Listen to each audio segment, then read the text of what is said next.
معزز سامعین گرامی قدر، واقعہ معراج اور اسراء کے حوالے سے چند گزارشات کو آپ کے سامنے رکھا۔ قدرتی بات تھی کہ جن دنوں میں ہم سیرت کے اس باب پہ پہنچے، غامدی صاحب نے انہی دنوں میں ایک نیا انکشاف کیا جس کی خبر امت کو 1400 سال تک نہ ہو سکی۔ کہنے لگے یہ حضرت خدیجہ کا واقعہ، یہ ورقہ بن نوفل کی کہانی، یہ جبریل کا آنا جانا، یہ اقرا کی وحی جو پہلی وحی کا جو ذکر ہے احادیث کی کتابوں میں، کہنے لگے معاذ اللہ یہ ایک افسانہ ہے۔ اس حوالے سے گزشتہ 2 خطبات میں آپ کے سامنے حجیت حدیث کے اوپر چند گزارشات کو رکھا۔ معزز سامعین گرامی قدر، جب انسان انکار حدیث کر دیتا ہے تو پھر یہ معاملہ رکتا نہیں ہے۔ ایک حدیث کا انکار کر دیا، پھر عقل سے دوسری ٹکرائی، دوسری کا انکار کر دیا، پھر ایسی اوٹ پٹانگ حرکتیں سرزد انسان سے خود بخود ہو جاتی ہیں کہ جس کا نہ سر ہوتا ہے نہ پیر ہوتا ہے۔ کرونا بیماری کے اندر آپ نے خود مشاہدہ کر لیا غامدی صاحب کے کیسے کیسے فتوے آئے۔ پہلا فتویٰ دیا کہ آن لائن نماز پریزیڈنسی سے پڑھ لی جائے، یعنی ہر بندے کے پاس انٹرنیٹ کا کنیکشن ہو، وہاں سے جماعت ہو رہی ہو، ہر بندے کے پاس ٹیب اور ٹی وی موجود ہو، انٹرنیٹ کنیکشن موجود ہو، جماعت قائم کر لی جائے۔ اچانک لائٹ چلی جائے، انٹرنیٹ کا کنیکشن چلا جائے، وہ رکوع میں ہو امام، لائٹ چلی گئی، نہ سر اٹھا سکا، نہ امام کے پیچھے نماز پڑھ سکا۔ یعنی ایسے فتوے جو عقل اور منطق کے بھی خلاف ہوتے ہیں۔ پھر ایک اور فتویٰ گڑ دیا کہ جس نے کرونا کے اندر اگر بیماری پھیلنے کا خدشہ ہے، طبیب یہ فیصلہ کریں تو میت کو جلا دیا جائے۔ اس کے جواب میں ہم نے یہ بات کہی تھی کہ میت مسلمان کا یہ احترام ہے کہ اس کو غسل دیا جائے، اس کو کفن پہنایا جائے، اور اللہ کے فضل و کرم سے آپ شاہد ہیں صرف لاہور کے اندر 257 سے زائد کرونا میتوں کو اسلامی طریقے کے مطابق غسل بھی دیا، کفن بھی پہنایا۔ تب بھی غامدی صاحب کو یہ کہا تھا آپ وصیت کر جائیں، معاذ اللہ ایسی وصیت کے اوپر تو عمل بھی نہیں کرنا چاہیے، لیکن آپ اتنا ہی میت کو جلانے کے شوقین ہیں تو اپنے بارے میں کر جائیں، ہم چندہ اکٹھا کر کے جلا دیں گے۔ اب گزشتہ دنوں جب ہم اس واقعے کے اندر 2 خطبات میں ان کے اس افسانے کی بات کو آپ کے سامنے علمی دلائل کی روشنی میں رد کر رہے ہیں، ایک نیا فتویٰ انہوں نے اس اثنا میں لانچ کر دیا۔ کیا نماز پنجابی میں پڑھ لو، سرائکی میں پڑھ لو، اردو میں پڑھ لو، فارسی میں پڑھ لو، یہ ہے انکار حدیث۔ جب انسان حدیث کا انکار کر دیتا ہے، ایک کا کر دیا تو دوسری کا بھی ہو جائے گا، پھر تیسری کا بھی ہو جائے گا، پھر رسول اللہ کی سنتیں مذاق ہوں گی، پھر رسول اللہ کی سنتوں کا تمسخر اس طرح اڑایا جائے گا کہ نماز بھی جو بنیادی ارکان میں سے ہے، غامدی صاحب اس وقت انکار حدیث کا انکار کرتے ہیں، لوگوں کا یہ مغالطہ ڈالتے ہیں میں انکار حدیث نہیں کر رہا۔ اب بتائیے اسلام کے جو بنیادی ارکان ہیں ان میں سے پہلا رکن نماز، توحید و شہادت کے بعد اب نماز بھی سنت کے مطابق نہیں ہونی، غامدی صاحب کے عقل میں جو بات آئے گی اس کے مطابق ہونی ہے۔ اور یہ حیرت اور اچنبے کی بات نہیں ہے، غامدی صاحب کے متعدد فتوے اسی ضمن میں پہلے سے بھی موجود ہیں۔ آپ نے پہلے بھی سنا ہوگا رمضان کے اندر گرمی زیادہ ہو تو مزدور پیشہ لوگ اور طالب علم جو امتحان دے رہے ہوں وہ رمضان کے روزے نہ رکھیں، سردیوں میں رکھ لیا کریں، رمضان کے روزے بھی نہ رکھیں، نماز بھی ان کی سوچ کے مطابق پڑھ لی جائے، کہیں ان قریب یہ فتویٰ نہ آ جائے حج بھی آن لائن کر لیا جائے اور عمرہ بھی آن لائن کر لیا جائے۔ اس طرح کے فتاوے سارے کے سارے انکار حدیث کی بنیاد ہیں، اور انکار حدیث کا یہ جو فلسفہ ہے ہماری عقل میں نہیں آتا۔ آپ کے سامنے پہلے بھی یہ بات رکھی تھی کہ قرآن پاک کے اندر 20 ایسے واقعات ہیں جو عقل میں نہیں آتے۔ بتائیے ابراہیم آگ میں کود گئے، ابراہیم کود گئے سے مراد ان کو آگ میں ڈال دیا گیا اور انہوں نے رجسٹ نہیں کیا، ڈالتے ہو تو ڈال دو۔ آگ کا کام کیا ہوتا ہے؟ جلانا، نہیں جلے۔ یونس مچھلی کے پیٹ میں زندہ رہے، اصحاب کہف 309 برس سوئے رہے، عزیر علیہ السلام 100 برس سوئے رہے، حضرت نوح 900 برس لوگوں کو دعوت دیتے رہے۔ آج کی سائنس، فزکس، طبیعت، بیالوجی کوئی بھی ان واقعات کو ماننے کے لیے تیار نہیں ہوتا، کیونکہ ان کے نزدیک انسان کی حد عمر اسلامی تاریخ میں کتنی گزری ہے؟ ان کی ہسٹری میں بیولوجی کی 150 برس سے اوپر جی انسان گزرا ہی نہیں۔ یہ جو 309 برس تو صرف اصحاب کہف قرآن پاک میں موجود ہیں، اس کا مطلب یہ ہے کہ عقل کوئی معیار نہیں ہے۔ اور انکار حدیث کرنے والوں نے یہ جو فلسفہ گڑھ لیا کہ رسول اللہ کا معراج خواب میں ہوا تھا، یہ قرآن پاک کے اسلوب کے بھی خلاف ہے، احادیث کے بھی خلاف ہے۔ اور سنت اور قرآن پاک کو جب ملا لیا جائے، جو مفہوم اس واقعے کا اخذ کرنا ہے، ان کی تمام باتوں سے، اس انکار سے ہر چیز ختم ہو جاتی ہے۔ بتائیے، ایک بندہ خواب دیکھے کہ میں آسمانوں پہ چلا گیا ہوں، یہ خواب کوئی اچنبے کی بات ہے؟ یہ حیرت کی بات ہے؟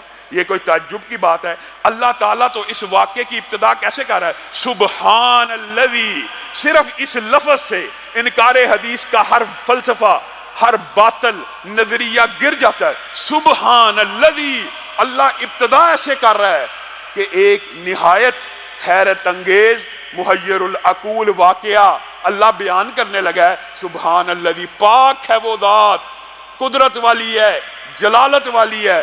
سبحان الذی اسرا بعبدہ لیلا من المسجد الحرام الی المسجد الاقصی۔ پھر آپ کے سامنے رکھا کہ انکار حدیث کرنے والوں نے یہاں تک ظلم کر دیا، مسجد اقصی کا ترجمہ کیا کیا؟ مسجد النبوی۔ مسجد النبوی جب رسول اللہ نے ہجرت کی تھی موجود تھی؟ موجود نہیں تھی۔ کیا رات کے پہر میں یہ ہجرت ہوئی تھی؟ دن دہاڑے ہوئی۔ اور اگر منکرین حدیث کا فلسفہ بھی مان لیا جائے تو رات کے 1 گھنٹے بقول رات کے کچھ ٹکڑے کے اندر یہ کہتے ہیں کہ زیادہ سے زیادہ مسجد النبوی جایا جا سکتا ہے۔ جائیے، رات کے ایک ٹکڑے کے اندر، اس دور کے اندر بھی تیز رفتار سواری بھی ہو، مسجد النبوی بھی نہیں پہنچا جا سکتا۔ اور پھر وہ مسجد موجود ہی نہیں۔ پھر یہ سورت مکی ہے۔ جب سورت مکی ہے تو مدینہ کے اندر مسجد النبوی کا جو قیام ہے وہ کہاں ہے؟ پھر یہاں پہ ایک جو لفظ ہے سبحان الذی کی پہلی بات عجابت، حیرت، اور آگے جو لفظ ہے سبحان الذی اسرا بعبدہ، یہ جو عبد ہے، یہ لفظ اس بات کے اوپر دلالت کرتا ہے۔ عبد کس مجموعے کا نام ہے؟ روح اور جسم کے، روح اور بدن کے مجموعے کا نام عبد ہوتا ہے۔ کچھ منکرین حدیث نے کہا خواب دیکھا تھا، کچھ نے کہا حالی روح لے کے گئے تھے۔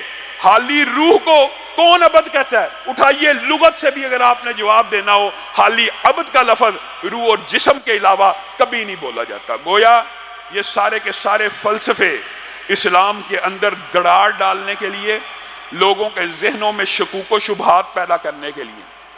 حقیقت یہ ہے پہلے اسراء ہوا، پھر معراج ہوئی، اور اسراء سے مراد خانہ کعبہ سے مسجد حرام سے مسجد اقصی تک کا سفر، اور پھر مسجد اقصی سے جو آسمانوں تک کا سفر ہے اسے واقعہ معراج کہا جاتا ہے۔ میرے بھائیوں، نبی کریم صلی اللہ علیہ وسلم کی زندگی میں بہت سے معجزات آئے۔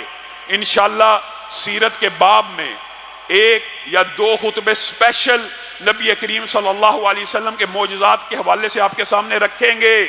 لیکن یہ اکیلا سفر معجزات کی ایک طویل داستان ہے، جس کی ابتدا بھی معجزے سے، انتہا بھی معجزے سے، تحائف بھی عظیم الشان، اور یہ سفر سارے کا سارا اپنے اندر اتنے معجزے لیے ہوئے ہے کہ یہ اکیلا باقی نبیوں کے معجزوں کو کاٹ دیتا ہے۔ کس طرح؟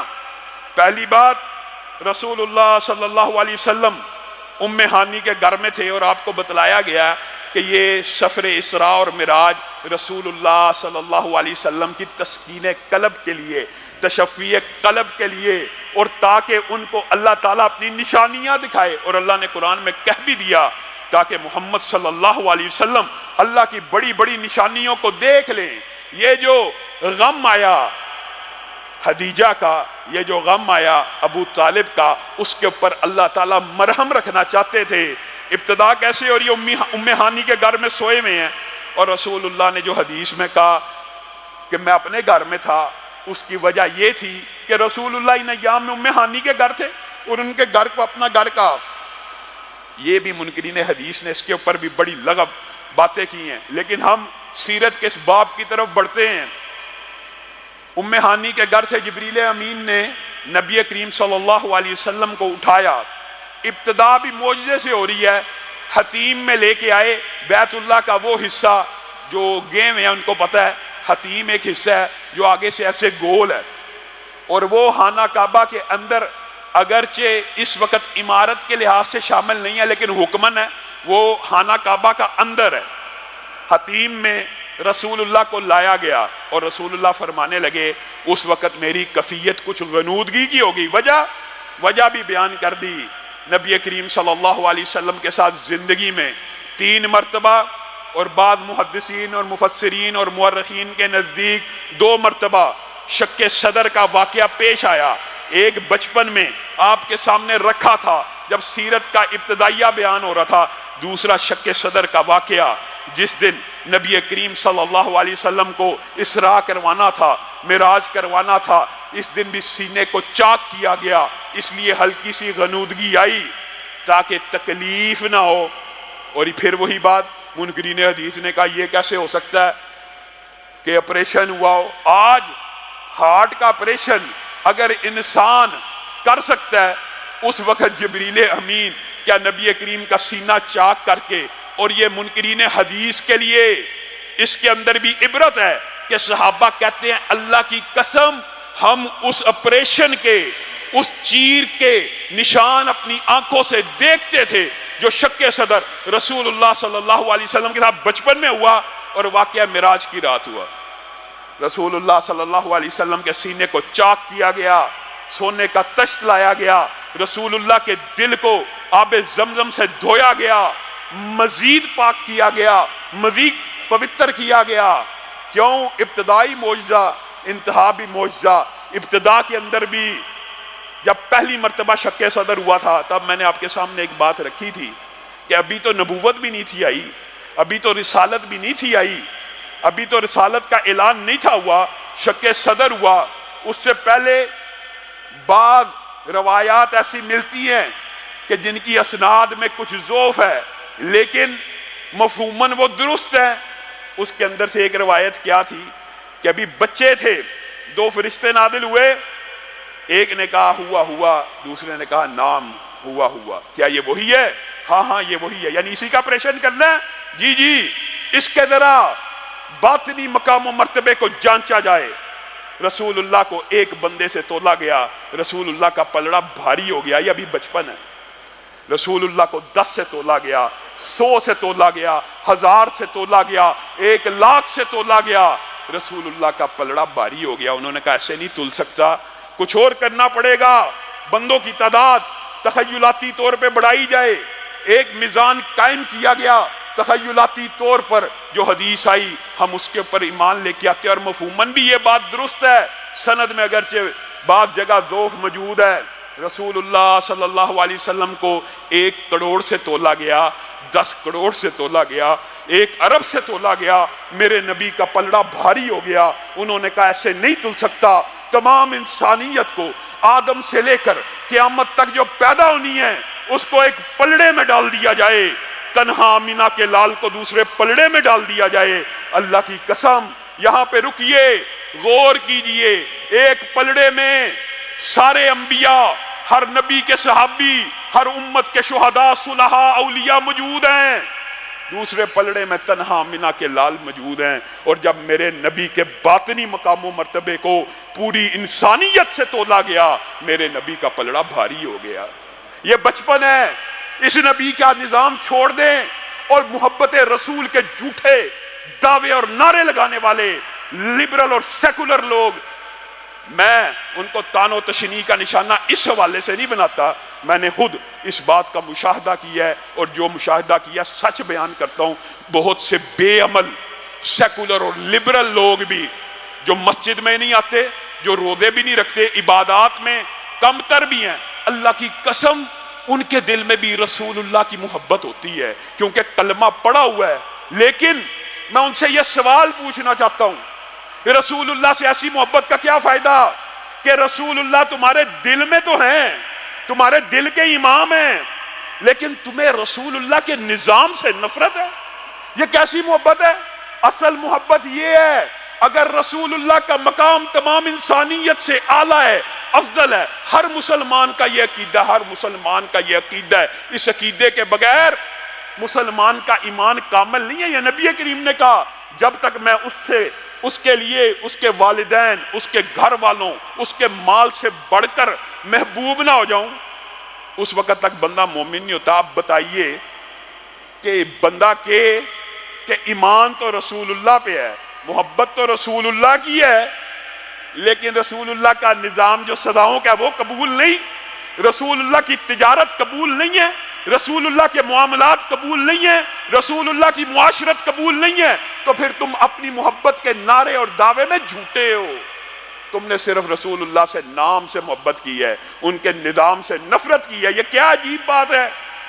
رسول اللہ مسجد کے تو امام ہیں، بازار کے امام نہیں ہیں۔ بازار میں سود چلے گا، رشوت چلے گی، خیانت ہوگی، حرام کھایا جائے گا۔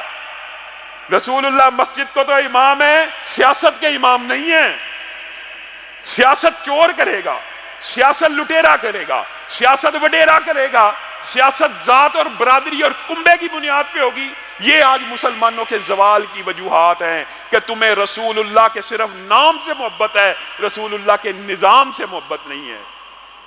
میرے بھائیوں، یہ جو شق صدر کا دوسرا واقعہ پیش آیا، اس کے بعد جو رسول اللہ کے باطنی مقام و مرتبے کا دوسرا مرحلہ ہے، سبحان اللہ، قربان جائیں، ایسا نبی ملا، ایسا پیغمبر ملا جس نے ہر معاملے میں رہنمائی کر دی۔ اور میرے بھائیوں بتاؤ، دنیا میں کون سی ایسی امت پہلے گزری کہ جس کے نبی کی صبح و شام غسل، وضو، طہارت تک محفوظ ہو، کپڑے پہننے کا، اوڑھنے کا، سطر ڈھانپنے کا، بہن بیوی کے احکامات کا، پردے کا ایسا منظم ضابطہ کس نبی نے پیش کیا؟ ہم نے اس نبی کے مقام کو اللہ کی قسم صرف دل میں تو جگہ دے دی ہے، لیکن عملی طور پر ہم محبت آج بھی سیکولرزم سے کرتے ہیں۔ ہمیں آج بھی غیروں کی غلامی پسند ہے، حتیٰ کہ یہاں تک کہہ دیا جاتا ہے اور مولوی کا کیا کام ہے سیاست میں؟ مسجد کے اندر سیاسی بات کیوں ہو رہی ہے؟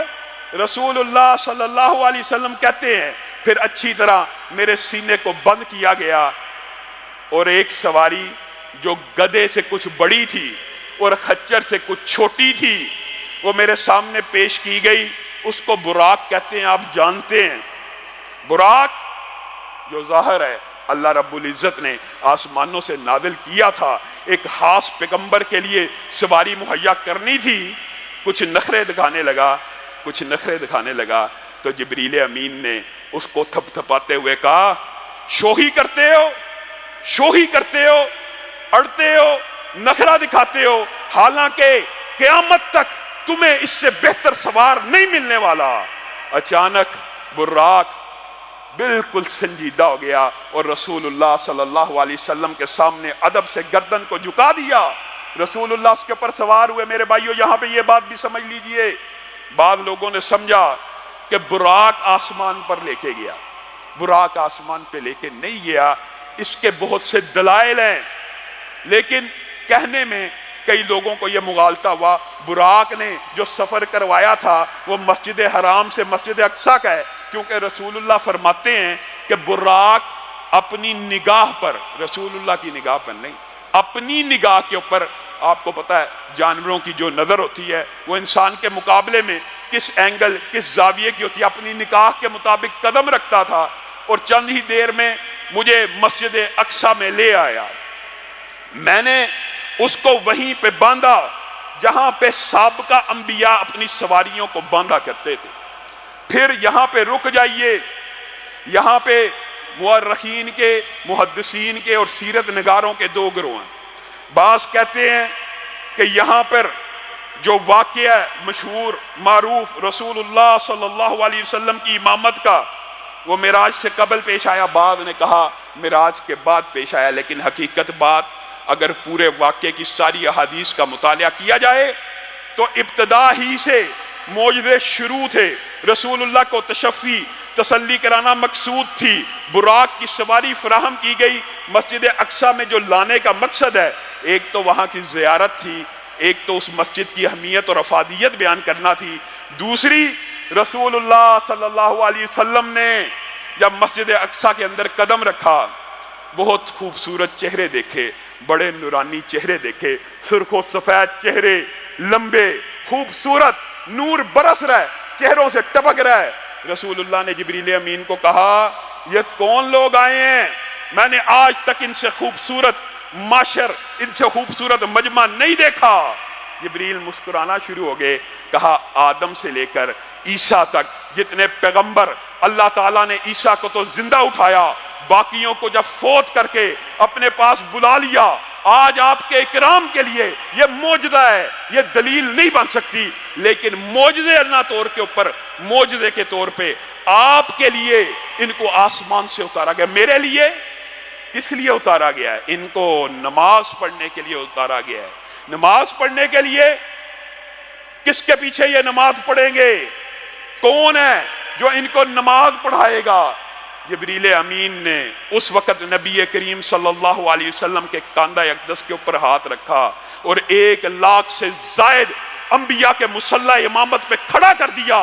میرے بھائیوں، یہ تمہارے نبی کا مقام ہے، یہ اس کا باطن ہے، پوری انسانیت سے بھی اعلیٰ، رسولوں کا بھی امام، انبیاء کا بھی امام مصلی امامت پہ کھڑا ہو گیا۔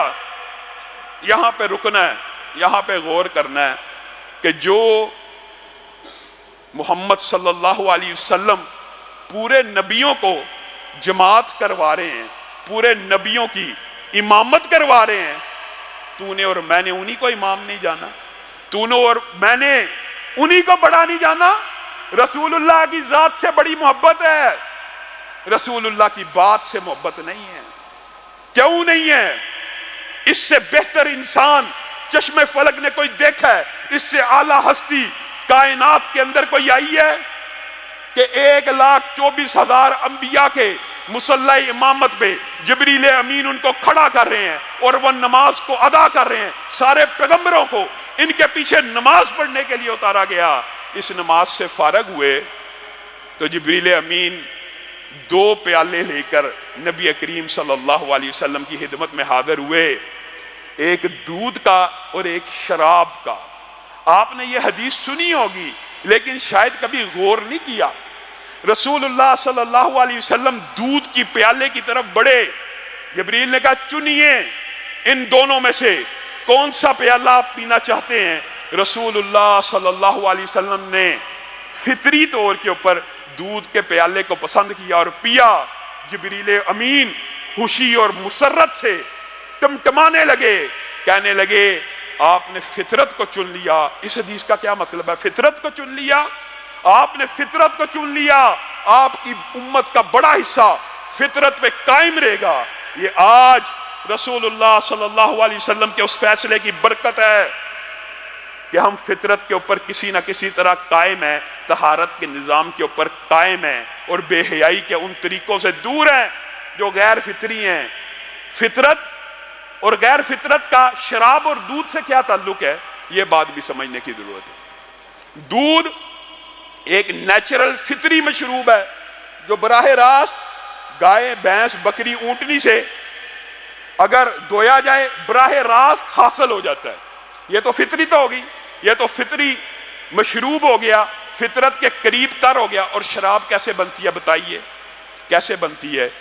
ہر فطری پھل کو گلا کر، سڑا کر، اس کے اندر بدبو پیدا کر کے، اس کے اندر مختلف پروسیسز کر کے جب وہ باسی ہو جائے، جب وہ جھاگ دینے لگے، جب وہ گندا ہو جائے، پھر اس کے اندر پروسیس کر کے ایک مشروب تیار کیا جاتا ہے۔ ایمانداری سے بتائیے فطری مشروب کون سا ہے اور باسی، بد ذائقہ، بدبودار اور گندے پھلوں کا نچوڑ کیا ہے؟ بتائیے۔ یہ ہے فطرت۔ رسول اللہ صلی اللہ علیہ وسلم، ایک بات یہ بھی یاد رکھیے، شراب سے نفرت ہم اپنے بچوں کو سکھاتے ہیں، سکھانی چاہیے۔ کیا دلائل دے کے یہ جی نشہ کرتی ہے، یہ جی دماغ کے اوپر آ جاتی ہے۔ عام فہم بات بچوں کو بتائیے۔ اور بچوں، اگر تمہارے سامنے کوئی 10 دن پرانا سالن رکھے، اس کے اندر سے بدبو آ رہی ہو، کھاؤ گے؟ نہیں کھائیں گے۔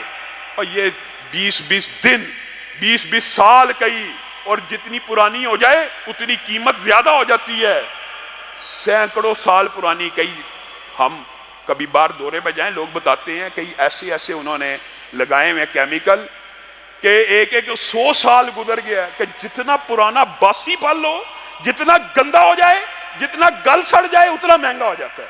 عقل پہ پردہ، جو فطرت کے قریب مشروب ہیں ان سے دوری، اور جو باسی گندے پھلوں کا نچوڑ ہے ان کے قریب۔ اللہ رب العزت جو کہا گیا، جو سنا گیا، اس کو سمجھنے کی توفیق عنایت فرمائے۔